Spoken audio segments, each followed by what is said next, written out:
Hey,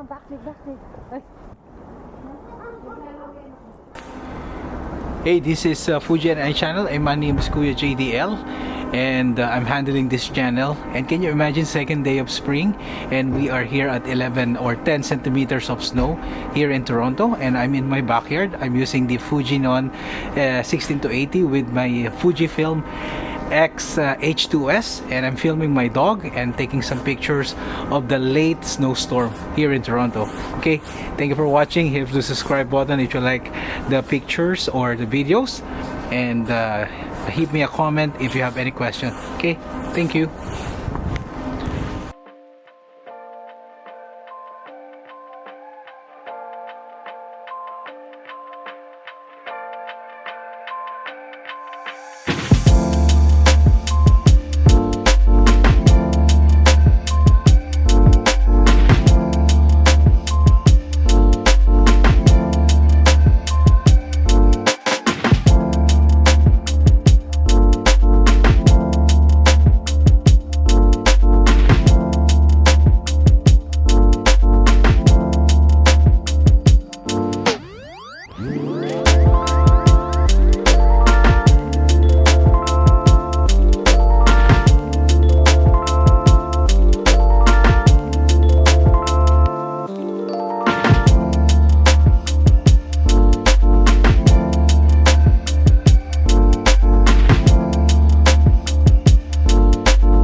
Look at my camera after the shoot.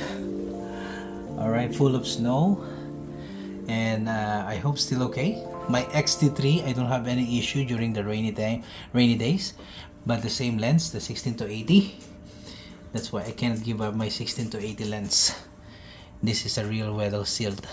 It's a 5-year-old lens and still work any weather. Okay.